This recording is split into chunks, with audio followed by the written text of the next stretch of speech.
Sharma chemistry classes में आपका स्वागत है। एक चैप्टर हम पहले कंप्लीट करा चुके हैं। आज हम केमिस्ट्री का चैप्टर नंबर 2 सॉल्यूशन विलियन स्टार्ट करने जा रहे हैं। विलियन से बोर्ड परीक्षाओं में 3 नंबर के क्वेश्चन पूछे जाते हैं। 3 मार्क्स का होता है चैप्टर बोर्ड में। तो किसे कहते हैं विलियन? सबसे पहले देखते हैं विलियन की परिभाषा क्या होती है। सॉल्यूशन होता क्या है? दो या दो से अधिक पदार्थों के समांगी मिश्रण को विलियन कहा जाता है। 2 या 2 से अधिक पदार्थों के समांगी मिश्रण को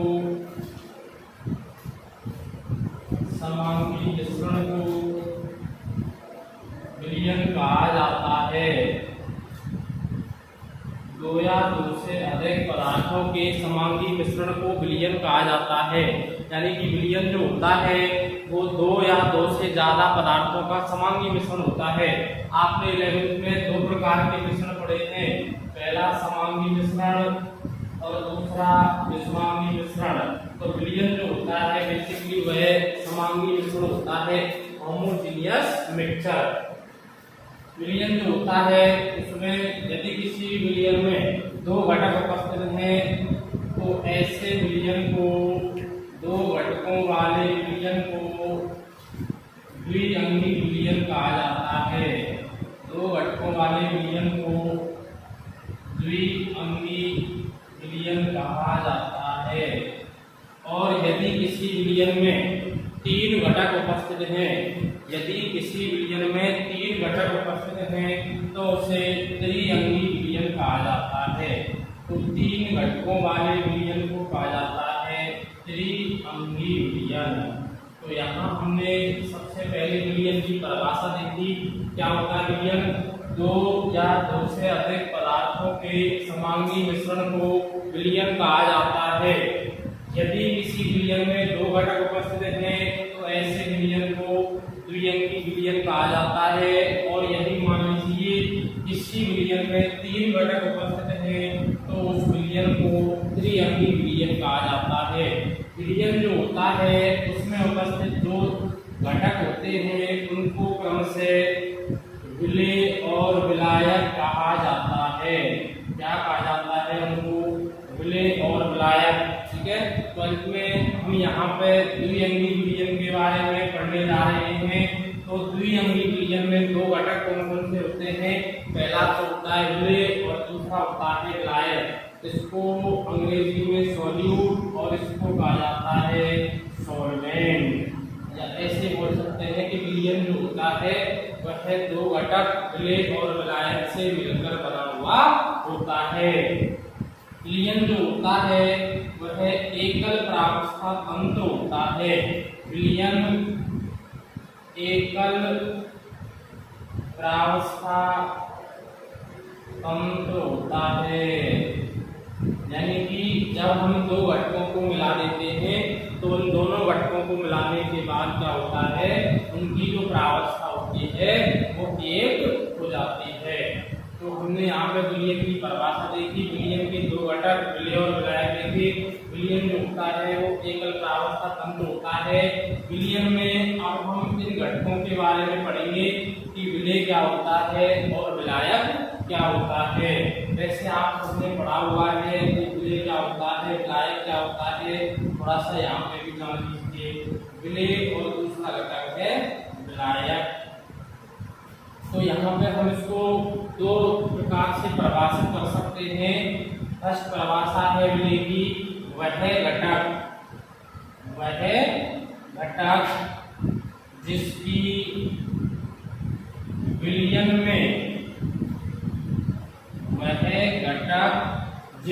विलियन में कम मात्रा होती है उसे विलेय कहा जाता है।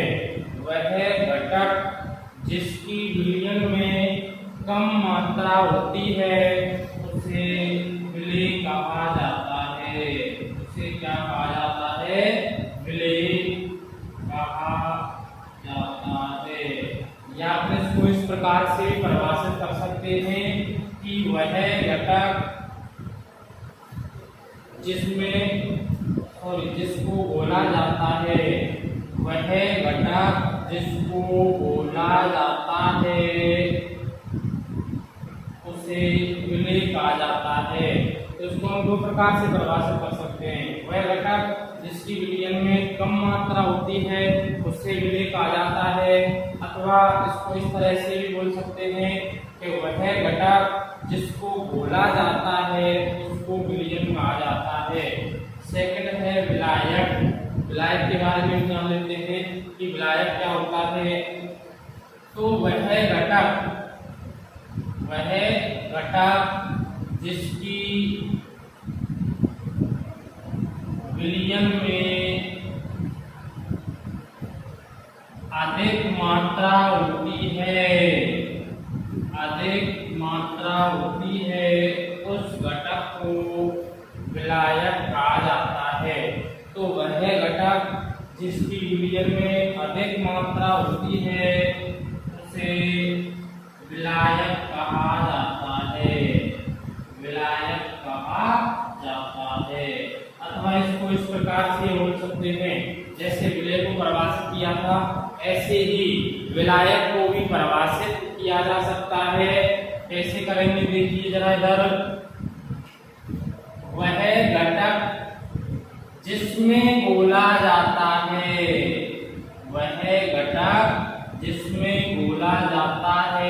उसे विलायक कहा जाता है। तो वह घटक जिसको बोलते हैं उसे तो कहा जाता है विलय, और वह घटक जिसमें बोला जाता है उसको कहा जाता है विलायक। तो यहाँ पर हमने देखा इस तरह से इसको हम परिभाषित कर सकते हैं। विलय के जो कण होते हैं, विलयन में विलय के कणों का जो आकार होता है, विलय की कणों का आकार 10⁻⁷ से 10⁻⁸ सेंटीमीटर तक होता है। इसी विलयन में विलय के जो कण होते हैं उनका जो आकार होता है वह 10⁻⁷ से 10⁸ सेंटीमीटर तक होता है। तो ये विलयन के बारे में हो गया। तो यहाँ पे हमने क्या देखा अब तक? विलयन की परिभाषा देखी, द्विअंगी विलयन के बारे में बताया, हमने आपको यहाँ पे त्रिअंगी विलयन के बारे में बताया, विलयन के दो घटकों के बारे में हमने जान लिया है। पहला हो गया विलय और दूसरा हो गया विलायक। विलयन जो होता है एकल प्रावस्था तंत्र होता है। विलयन क्या होता है? एकल प्रावस्था तंत्र होता है। दो घटकों की परिभाषा हमने यहाँ पे देखी, विलय की देखी। वह घटक जिसकी विलयन में कम मात्रा होती है उसे विलय कहा जाता है, या जिसको बोला जाता है उसको विलय कहा जाता है। दूसरा घटक हमने देखा यहाँ पे विलायक है। वह घटक जिसकी विलयन में अधिक मात्रा होती है उसे विलायक कहा जाता है, अथवा जिसमें बोला जाता है उस घटक को विलायक कहा जाता है। तो हम यहाँ पे द्विअंगी विलयन के बारे में बात करेंगे। कौन से विलयन के बारे में? द्विअंगी विलयन के बारे में। विलयन में विलय के कणों का जो आकार होता है वो 10⁻⁷ से लेकर 10⁸ सेंटीमीटर तक होता है। तो आप चाहे तो इसका स्क्रीनशॉट ले सकते हैं, उसके बाद इसको मिटा देते हैं। स्क्रीनशॉट ले लीजिए फटाफट से।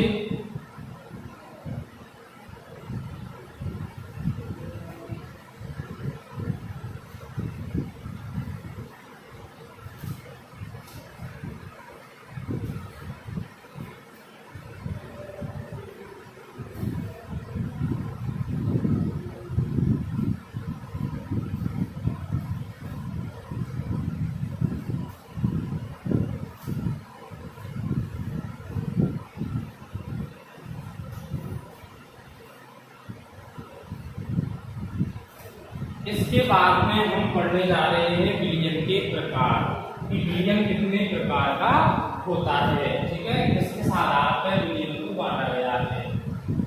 विलयन के प्रकार। Types of solution.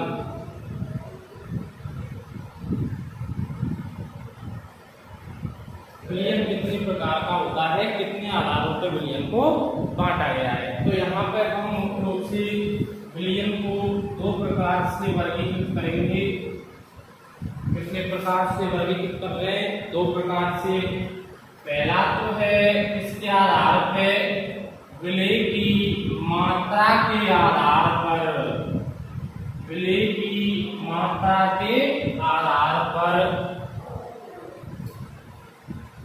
on the basis of amount of solute। तो पहला जो आधार है वर्गीकरण का वो है विलय की मात्रा के आधार पर, और दूसरा है विलयन की भौतिक अवस्था के आधार पर। तो पहला जो आधार है वह है विलय की मात्रा के आधार पर, और दूसरा है विलयन की भौतिक अवस्था के आधार पर,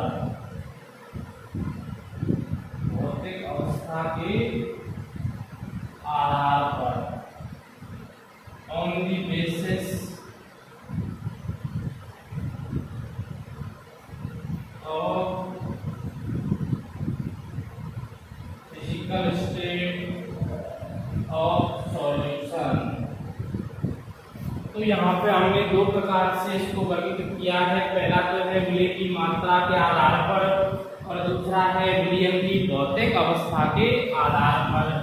तो विलय की मात्रा के आधार पर हम यहाँ पे वापस से इसको वर्गीकृत कर रहे हैं। तो विलय की मात्रा के आधार पर विलयन को 5 भागों में वर्गीकृत किया गया है। कितने भागों में वर्गीकृत किया गया है? 5 भागों में।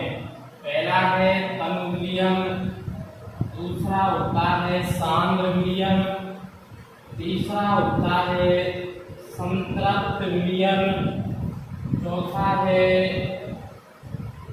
अति संतृप्त विलयन, और पांचवा है असंतृप्त विलयन।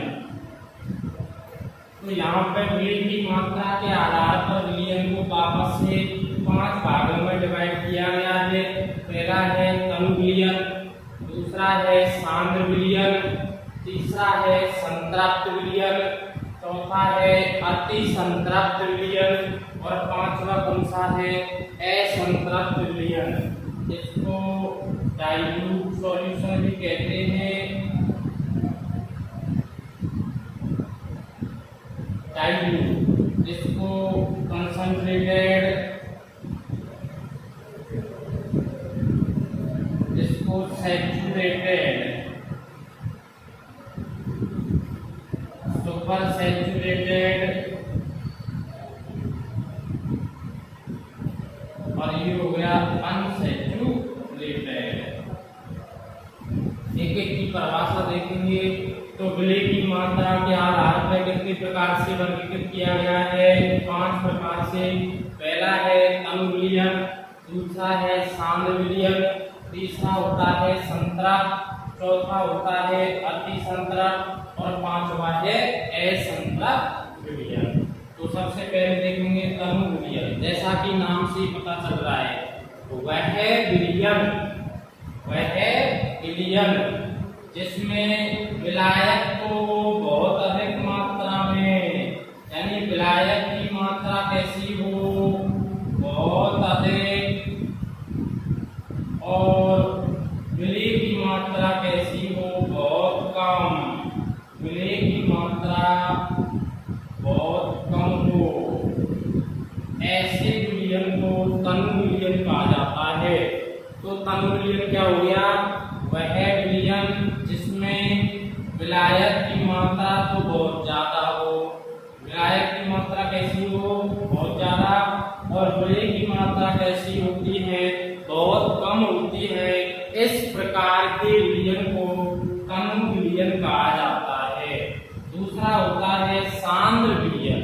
तो सांद्र विलयन क्या है? जैसा कि नाम से पता चल रहा है, वह विलयन जिसमें विलय की जो मात्रा है वो तनु विलयन से अधिक हो। विलय की मात्रा कैसी हो, ज्यादा होती है, तो वह विलयन जिसमें विलय की मात्रा तनु विलयन की तुलना में अधिक हो, तनु विलयन की तुलना में अधिक हो, उस प्रकार इस विलयन को क्या कहा जाता है, सांद्र विलयन कहा जाता है। तो वह विलयन जिसमें विलय की जो मात्रा है वो तनु विलयन की तुलना में अधिक हो, सांद्र विलयन कहते हैं उसको। तो तनु का मतलब हो गया पतला सॉल्यूशन और सांद्र का मतलब हो गया गाढ़ा। अगला है संतृप्त विलयन। संतृप्त विलयन तो वह विलयन जिसमें एक निश्चित ताप पर 100 ग्राम विलायक में 100 ग्राम विलायक में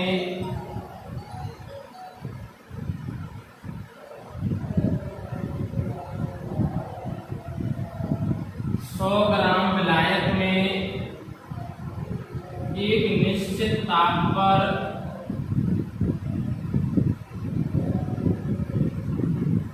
100 ग्राम विलायक में एक निश्चित ताप पर घुली हुई विलय की मात्रा 100 ग्राम विलायक में एक निश्चित ताप पर घुली हुई विलय की अधिकतम जो मात्रा होती है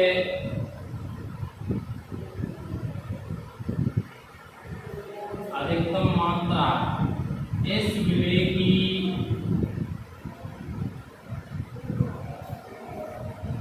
विलेयता कहलाती है। इस विलय की विलेयता कहलाती है एवं इस प्रकार बने विलयन को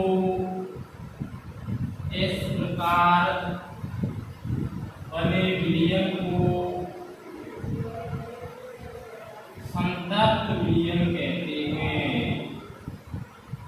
संतृप्त विलयन कहते हैं। तो वापस से देख लेते हैं क्या होगी परिभाषा इसकी।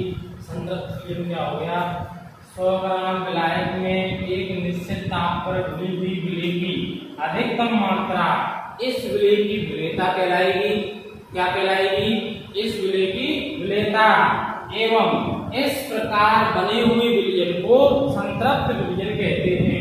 यानी कि यहाँ पे आप ध्यान देना है आपको, एक निश्चित ताप पर यानी कि तापमान का जो मान है वो परिवर्तित नहीं होना चाहिए। यदि तापमान का मान परिवर्तित हो जाएगा तो यहाँ पे विलय की जो मात्रा है वो भी कम ज्यादा हो जाएगी। जैसे ताप बढ़ता जाएगा वैसे वैसे विलय की जो मात्रा है वो बढ़ती चली जाएगी। यानी कि जो अगर विलायक गर्म है तो उसमें हमें ज्यादा विलय घोलना पड़ेगा, उसमें ज्यादा विलय घुल जाएगा। तो 100 ग्राम विलायक में एक निश्चित ताप पर घुली हुई विलय की अधिकतम जो मात्रा है वो इस विलय की विलेयता कहलाएगी और इस प्रकार बने विलयन को संतृप्त विलयन कहा जाता है। अब अति संतृप्त और असंतृप्त विलयन जो है उसको हम इसके अनुसार परिभाषित करेंगे। किसके अनुसार, संतृप्त विलयन के अनुसार। कंडीशन यही रहेगी जैसे कि इसमें दिया हुआ है निश्चित ताप पर, तो यहाँ पे भी ताप तो क्या रहना है, निश्चित ही रहना है, और यहाँ पर भी ताप क्या रहना है, निश्चित रहना है। तो यदि अगर विलयन में विलय की जो मात्रा है, यदि विलयन में विलय की जो मात्रा है वो संतृप्त विलयन की तुलना में बहुत अधिक हो, कैसी हो, संतृप्त विलयन की तुलना में यदि विलय की मात्रा बहुत अधिक हो तो इस प्रकार के विलयन को क्या कहा जाता है, अति संतृप्त विलयन कहा जाता है। यदि असंतृप्त विलयन क्या हो जाएगा, फिर इसमें कम हो जाएगी। ठीक है, जो विलय की मात्रा विलय की मात्रा है यदि वो विलयन में संतृप्त विलयन की तुलना में कैसी हो, बहुत कम हो या संतृप्त विलयन की तुलना में कम हो तो इस प्रकार के बने विलयन को कहा जाएगा असंतृप्त विलयन। यानी कि अति संतृप्त और असंतृप्त विलयन है उसको हम संतृप्त विलयन के अनुसार क्या कर रहे हैं, परिभाषित कर रहे हैं। तो इसमें क्या है, 100 ग्राम विलायक में एक निश्चित ताप पर घुली हुई विलेय की अधिकतम मात्रा इस विलेय की क्या कहलाएगी, विलेयता। और इस प्रकार बने हुए विलयन को संतृप्त विलयन कहा जाता है। यदि विलयन में विलेय की जो मात्रा है वो संतृप्त विलयन की तुलना में अधिक होती है तो इस प्रकार के विलयन को अति संतृप्त कहा जाता है। और यदि विलयन में विलेय की जो मात्रा है वो संतृप्त विलयन की तुलना में कैसी होती है, कम होती है, तो इस प्रकार बने विलयन को असंतृप्त विलयन कहा जाता है। तो हमने विलयन के प्रकार को, विलयन को जो है दो प्रकार से वर्गीकृत किया है यहाँ पे, विलयन की मात्रा के आधार पर और दूसरा है विलयन की भौतिक अवस्था के आधार पर। तो विलयन की मात्रा के आधार पर हमने इसको वापस से कितने भागों में बांटा है, 5 भागों में। तनु विलयन, शांत विलयन, संतृप्त विलयन, अति संतृप्त विलयन और असंतृप्त विलयन। तो तनु विलयन क्या हो गया, वह विलयन जिसमें विलायक की मात्रा बहुत अधिक हो, विलय की मात्रा कैसी हो, बहुत कम, तो वो कहलाएगा तनु विलयन। शांत विलयन वह विलयन जिसमें विलय की मात्रा तनु विलयन की तुलना में कैसी होती है, अधिक होती है, इस प्रकार के विलयन को शांत विलयन कहा जाता है। संतृप्त विलयन क्या होता है, 100 ग्राम विलायक में एक निश्चित ताप पर घुली हुई विलेय की अधिकतम मात्रा इस विलेय की विलेयता कहलाती है एवं इस प्रकार बने हुए विलयन को संतृप्त विलयन कहा जाता है। अति संतृप्त और असंतृप्त को कैसे परिभाषित करेंगे, इसके अनुसार परिभाषित करेंगे संतृप्त विलयन के अनुसार। यानी कि एक निश्चित ताप पर यदि 100 ग्राम विलायक में विलेय की जो मात्रा है वह संतृप्त विलयन की तुलना में अधिक हो तो इस प्रकार बने विलयन को अति संतृप्त विलयन कहेंगे। और यदि विलेय की जो मात्रा है विलयन में वह संतृप्त विलयन की तुलना में कैसी हो, कम हो, तो इस प्रकार बने विलयन को क्या कहेंगे, असंतृप्त विलयन कहा जाता है। इसके बाद हम दूसरा प्रकार पढ़ेंगे विलयन की भौतिक अवस्था के आधार पर। विलयन की भौतिक अवस्था के आधार पर, तो विलयन की भौतिक अवस्था के आधार पर विलयन जो होता है वो 3 प्रकार का होता है। कितने प्रकार का होता है, 3 प्रकार का। इस तरह से हमने इसको 5 भागों में जो है वर्गीकृत किया है, इसी तरह से इसको हम 3 भागों में वर्गीकृत कर रहे हैं। कितने भागों में वर्गीकृत कर रहे हैं, 3 भागों में। तो विलयन की भौतिक अवस्था के आधार पर जो है 3 प्रकार से बांटेंगे हम विलयन को। पहला है गैसीय विलयन। पहला कौन सा होता है, गैसीय विलयन। दूसरा होता है द्रव विलयन। दूसरा कौन सा है, द्रव विलयन। और तीसरा जो प्रकार हम यहाँ पर पढ़ेंगे वो पढ़ेंगे ठोस विलयन। तो 3 कौन कौन से हो गए, गैसीय विलयन हो गया पहला, दूसरा हो गया द्रव विलयन और तीसरा कौन सा हो गया, ठोस विलयन। गैसियस सॉल्यूशन,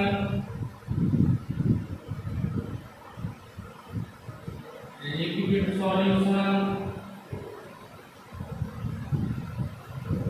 और सॉलिड सॉल्यूशन। तो यहाँ पे 3 प्रकार से इसको वर्गीकृत किया गया है, गैसीय विलयन, द्रव विलयन और ठोस विलयन। ठीक है, अब इनकी तीनों की परिभाषा देखेंगे, क्या होता है गैसीय विलयन, क्या होता है द्रव विलयन और क्या होता है ठोस विलयन। तो आइए देखते हैं। सबसे पहला है गैसीय विलयन। सबसे पहला कौन सा है, गैसीय विलयन। यानी कि वह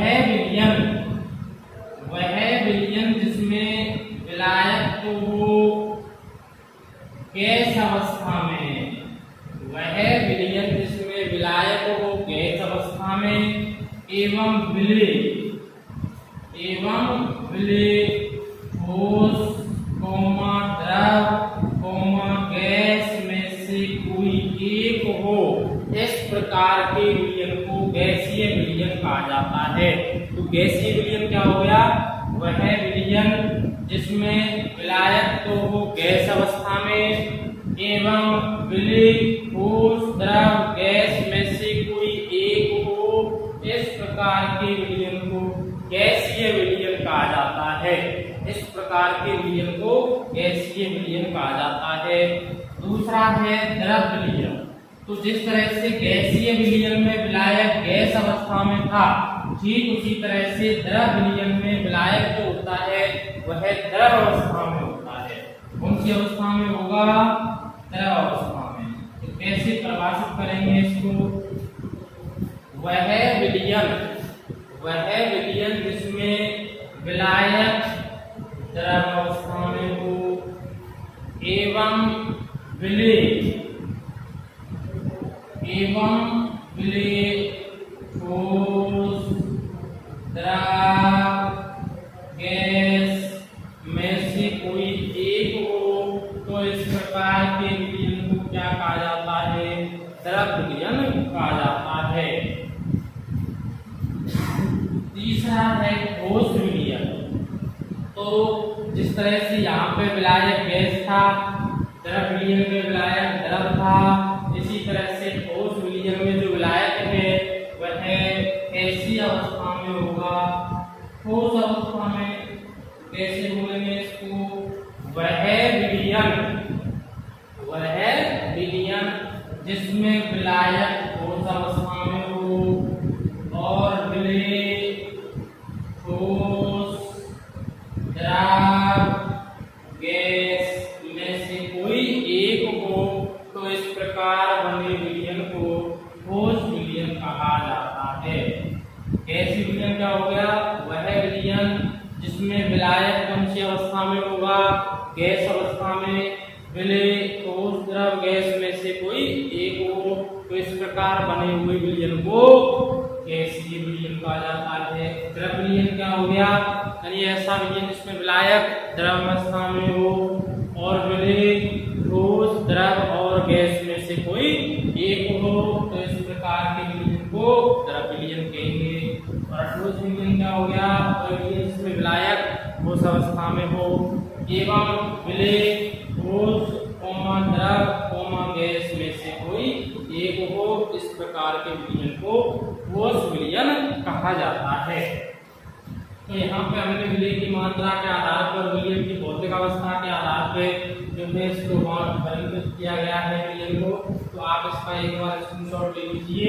इसके बाद जो है हम विलयन की भौतिक अवस्था के आधार पर जो हमने गैसीय विलयन, द्रव विलयन और ठोस विलयन के बारे में बताया है, इसके एग्जाम्पल देखेंगे क्या होते हैं इसके एग्जाम्पल, क्योंकि इसको वापस से हम इन तीनों को वापस से 9 भागों में वर्गीकृत करेंगे। कितने भागों में? 9 भागों में। और उसको हम चार्ट के द्वारा समझेंगे। तो आप एक बार से फटाफट इसका स्क्रीनशॉट ले लीजिए।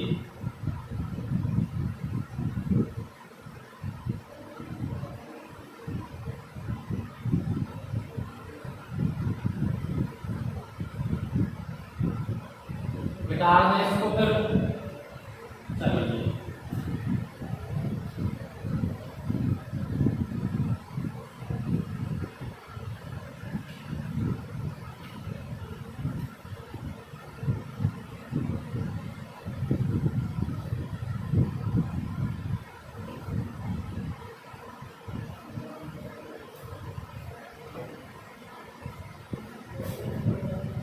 विलयन की भौतिक अवस्था के आधार पर हमने कितने प्रकार से वर्गीकृत किया है? 3 प्रकार से, गैसीय विलयन, द्रव विलयन और ठोस विलयन। ठीक है, तो देखिए इसको वापस से 9 भागों में किस तरह से वर्गीकृत किया गया है, चार्ट के द्वारा इसको आपको समझते हैं।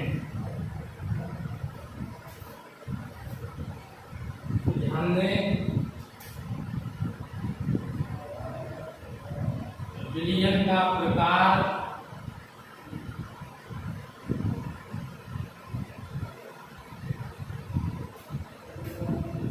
विलायक,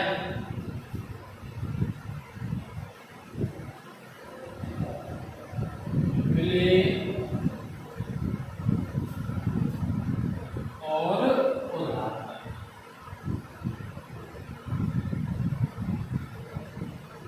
एग्जाम्पल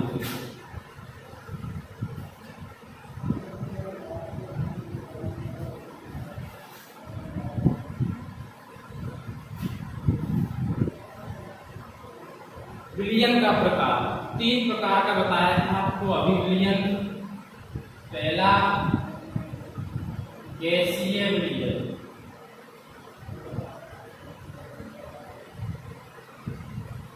पहला कौन था? गैसीय विलयन। दूसरा द्रव विलयन और तीसरा ठोस विलयन।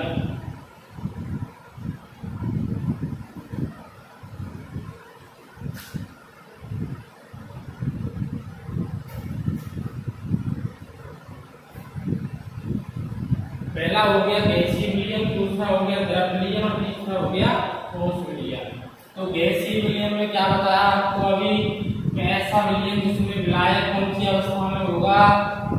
गैस अवस्था में। तो विलायक गैस अवस्था में ही होना चाहिए। तो विलायक हो गया गैस अवस्था में। और विलय के बारे में क्या बताया था कि विलय जो है वह है गैस, द्रव एवं ठोस में से कोई एक हो। तो इस प्रकार बने विलयन को गैसीय विलयन कहा जाता है। इस प्रकार बने विलयन को क्या कहा जाता है? गैसीय विलयन कहा जाता है। दूसरा द्रव विलयन। तो द्रव विलयन के बारे में क्या बताया था? जैसे गैसीय विलयन में विलायक कौन सी अवस्था में है? गैस में, ऐसे ही सेम द्रव विलयन में कैसी अवस्था में होगा? द्रव अवस्था में।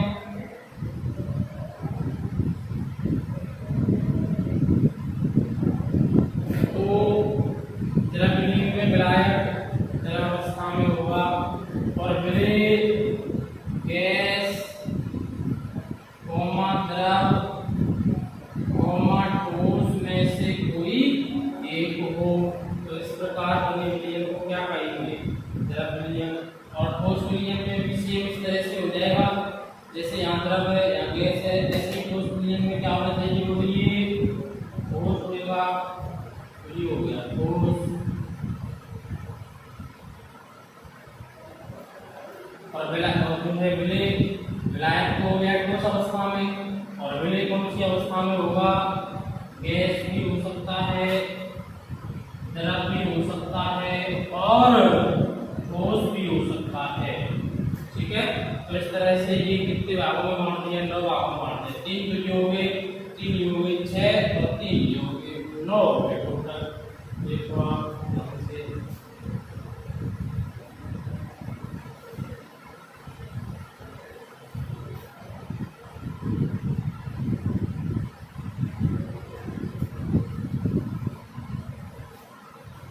तो सबसे पहले एग्जाम्पल देखते हैं गैसीय विलयन की।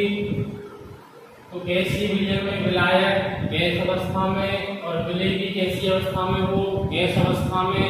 आप खुद से सोच सकते हैं इस प्रकार की क्या एग्जाम्पल बनेंगे? यानी कि गैस का गैस में विलयन, गैस का गैस में विलयन।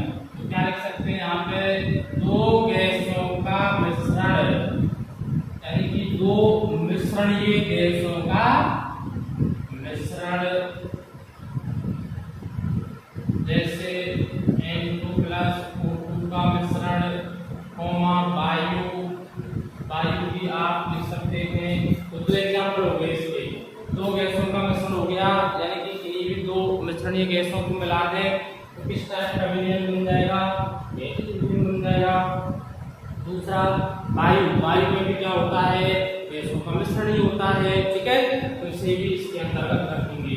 तो गैस का गैस में विलयन हो गया, 2 गैसों का मिश्रण और वायु। दूसरा है गैस जो है विलायक कैसी अवस्था में होगा? गैस अवस्था में और विलय कैसी अवस्था में? वो द्रव अवस्था में। क्या होंगे एग्जाम्पल इसकी तरह देखिए। क्लोरोफॉर्म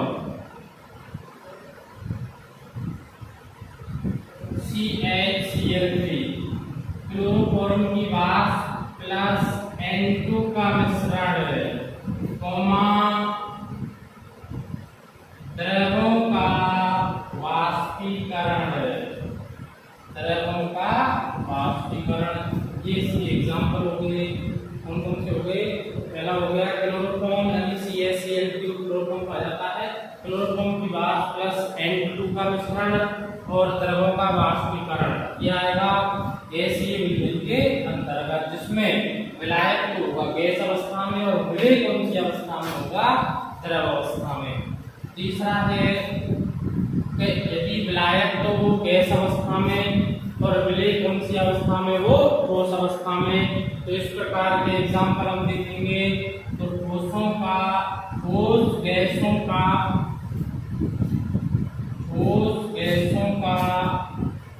ऊर्ध्वपातन इसके अंतर्गत आता है। ठोस गैसों का ऊर्ध्वपातन, जैसे I2 आयोडीन है, NH4Cl जिसको अमोनियम क्लोराइड या नौसामर भी कहा जाता है, कपूर। ये ऐसे ठोस होते हैं जब इनको गर्म करते हैं तो सीधे ये ठोस अवस्था से गैस अवस्था में कन्वर्ट हो जाते हैं। तो इनको ठोस गैसों का उत्पादन कहते हैं। ठोस गैसों का उत्पादन जैसे आयोडीन है, I2, NH4Cl है, कपूर है। तो ये इस प्रकार के विलयन के अंतर्गत आते हैं, जिसमें विलायक होगा कैसी अवस्था में? गैस अवस्था में, और विलय कौन सी अवस्था में होता है? ठोस अवस्था में। तो हमने सबसे पहले देखा गैसीय विलयन, और गैसीय विलयन की 3 प्रकार यहाँ देखे। तो गैसीय विलयन में विलायक कौन सी अवस्था में होगा? गैस अवस्था में, और विलय गैस, द्रव और ठोस में से कोई एक अवस्था में होता है। इस प्रकार के विलयन को गैसीय विलयन कहा जाता है। ये गैसीय विलयन के एग्जाम्पल हो गए, और बोर्ड परीक्षाओं में इनमें से एग्जाम्पल पूछे जाते हैं, कंपटीशन में भी इनमें से एग्जाम्पल पूछे जाते हैं। अगला है द्रव विलयन। तो द्रव विलयन में विलायक कौन सी अवस्था में होता है? द्रव अवस्था में होता है, और विलय जो होता है वह गैस, द्रव और ठोस में से कोई एक होगा। तो सबसे पहले हम ऐसा एग्जाम्पल देखेंगे जिसमें विलायक तो होगा द्रव और विलय होगा गैस। ठीक है, तो इस प्रकार की एग्जाम्पल के अंतर्गत पहला एग्जाम्पल है सोडा वाटर। तो सोडा वाटर में क्या होता है कि विलायक जो होता है वो द्रव अवस्था में होता है, और विलय जो होता है उसके अंतर्गत वो कौन सी अवस्था में होता है? गैस अवस्था में। ठीक है, जैसे आपने देखा होगा पेप्सी की जो बोतल होती है उसमें लिक्विड होता है और क्या होती है? गैस भी होती है। तो सोडा वाटर इस प्रकार के एग्जाम्पल के अंतर्गत आ जाएगा। इसी तरह से आपको पता है जैसे जल में ऑक्सीजन गैस घुली हुई होती है, जल में क्या घुली हुई होती है? Oxygen gas. ठीक है, जिसके माध्यम से जलीय प्रजाति जो होती है वो रेस्पिरेशन करती है, वो oxygen in water, O2 in water, यानी ऑक्सीजन गैस जो है वो पानी में घुली हुई होती है, या इसको ऐसे लिख सकते हैं पानी में ऑक्सीजन गैस। ठीक है, इसके अंतर्गत आ जाएगा। इसके अलावा अमोनीकृत जल, यानी ऐसा जल जिसमें अमोनिया गैस डिजोल्व हो, इसमें अमोनिया गैस घुली हुई हो, तो इस प्रकार का विलयन क्या कहलाएगा? द्रव विलयन। इसमें विलायक द्रव अवस्था में है और विलय गैस अवस्था में। कौन कौन सा हो गया एग्जाम्पल? सोडा वाटर हो गया, पानी में कौन सी गैस? ऑक्सीजन गैस घुली रहती है, आप जानते हैं। और यदि पानी में अमोनिया गैस को घोल दिया जाए तो उस वाटर को हम क्या बोलेंगे? अमोनिफाइड वाटर, अमोनियाकृत जल। दूसरा है जिस ऐसा विलयन जिसमें विलायक कौन सी अवस्था में हो? द्रव अवस्था में, और विलय कौन सी अवस्था में हो? द्रव अवस्था में, यानी कि दोनों कौन सी अवस्था में है? द्रव अवस्था में। तो इस प्रकार के अंतर्गत क्या उदाहरण हो जाएंगे आपके दिमाग में आ रहे होंगे इस प्रकार के एग्जाम्पल। सही बात है। तो देखिए आप जो है दो द्रवों का मिश्रण है, दो मिश्रण, ये द्रवों का मिश्रण, यानी कि दो द्रव हैं, जो दो द्रव हैं वो इस प्रकार के होने चाहिए कि वो आपस में क्या हो जाए? एक दूसरे में मिक्स हो जाए। तो दो मिश्रणीय द्रवों का मिश्रण क्या हो जाएगा? इसका एग्जाम्पल एल्कोहल प्लस जल का मिश्रण, एल्कोहल प्लस जल का मिश्रण, यानी इसमें दो मिश्रित होने वाले द्रव्य आपस में मिक्स हो जाते हैं। इस प्रकार के एग्जाम्पल के अंतर्गत आ जाएंगे, तो ये कहलाएगा द्रवलीयन। तीसरा है द्रवलीयन के अंतर्गत का द्रव जिसमें विलायक को वो कौन सी अवस्था में? द्रवावस्था में, और विलय कौन सी अवस्था में होगा? ठोस अवस्था में। इस प्रकार के विलयन को भी क्या बोला जाएगा? द्रवलीयन बोलेंगे। तो इसके एग्जाम्पल क्या हो जाएंगे? यानी कि विलायक को वो द्रव, विलायक को वो किसी अवस्था में हो? द्रव अवस्था में, और विलय क्या हो? ठोस, यानी कि द्रव में क्या घुला हुआ हो? ठोस घुला हुआ हो। ठीक है, तो इस प्रकार के एग्जाम्पल क्या हो जाएंगे? जल में शर्करा, जल में नमक,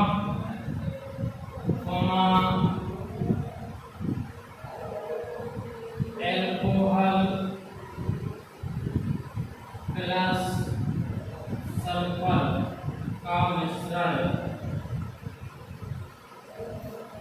यानी एल्कोहल में क्या हुई हुई है? सल्फर। तो इसके अंतर्गत हुए एग्जाम्पल। ठीक है, तो इसमें विलायक द्रवावस्था में और विलय कैसी अवस्था में? ठोस अवस्था में होता है।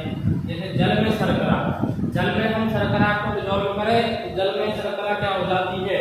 डिसॉल्व हो जाती है। तो शर्करा कैसी अवस्था में है? ठोस अवस्था में, और जल कैसी अवस्था में? द्रव अवस्था में। इसी तरह से जैसे जल में नमक को घोल दें, नमक को हमने किस में डिसॉल्व कर दिया? जल में डिसॉल्व कर दिया। इसी तरह से एल्कोहल और सल्फर का मिश्रण, यानी कि सल्फर को एल्कोहल में डिसॉल्व कर दिया। तो ये एग्जाम्पल इसके अंतर्गत हो जाएंगे। तो यहाँ से बोर्ड परीक्षाओं में तो क्वेश्चन आता ही है, इसके अलावा कॉम्पिटिशन एग्जाम में भी यहाँ से बहुत अच्छे क्वेश्चन बनते हैं। क्वेश्चन किस प्रकार से बनता है बोर्ड में, कॉम्पिटिशन में, तो हम आपको यहाँ पे बताएंगे चार्ट कंप्लीट होने के बाद में। तीसरा है ठोस विलयन। तीसरा कौन सा है? ठोस विलयन। तो ठोस विलयन में विलायक कैसी अवस्था में है? ठोस अवस्था में, और विलय, विलय जो है वो गैस, द्रव और ठोस में से कोई एक हो। कौन कौन सा? गैस, द्रव और ठोस। तो सबसे पहले एग्जाम्पल देखेंगे कि जिसमें विलायक तो है ठोस, विलायक कैसा है? ठोस, और विलय कैसी अवस्था में है? गैस अवस्था में। तो इस प्रकार के उदाहरण के अंतर्गत क्या हो जाएगा? धातुओं द्वारा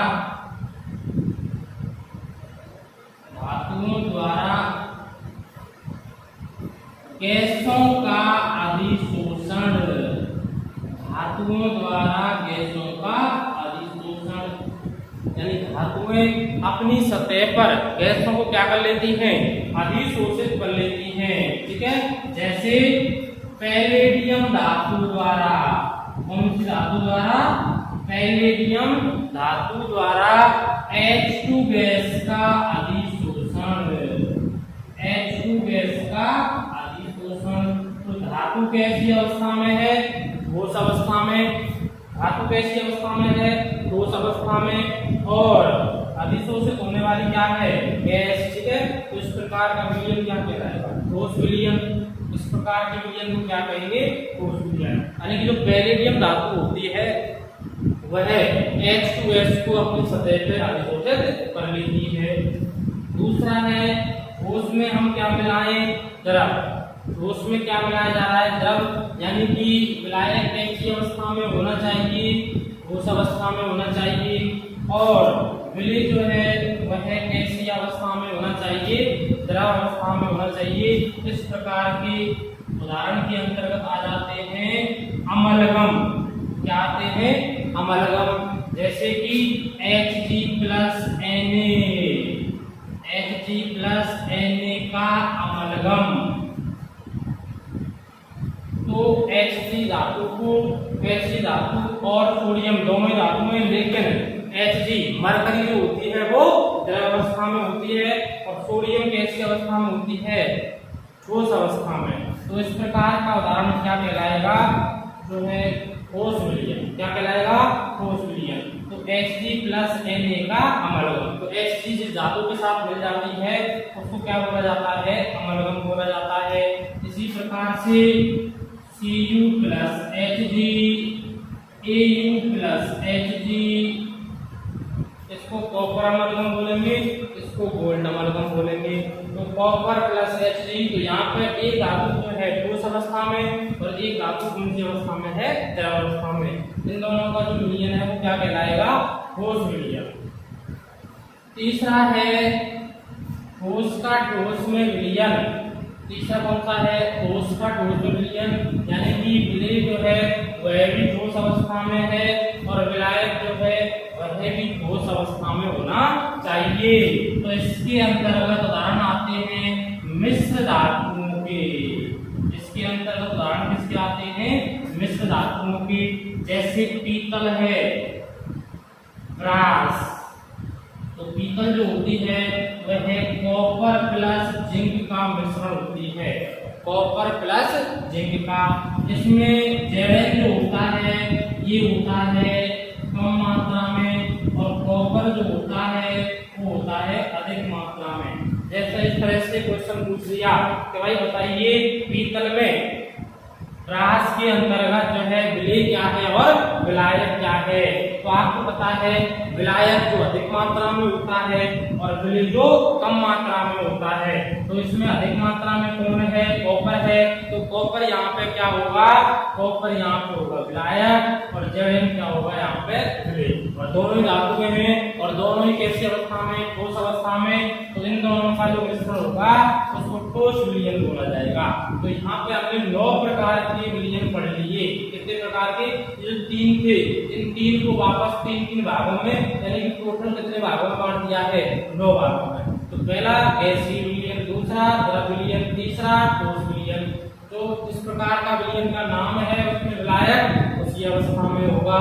जैसे गैसीय विलयन के अंतर्गत विलायक गैस अवस्था में, द्रव विलयन के अंतर्गत विलायक द्रव अवस्था में और ठोस विलयन के अंतर्गत ठोस अवस्था में। कई बार उदाहरण देखिए विलयन का प्रकार पूछ दिया जाता है, आपसे इस तरह से पूछ लिया कि HgNa का अमलगम किस प्रकार के विलयन का उदाहरण है।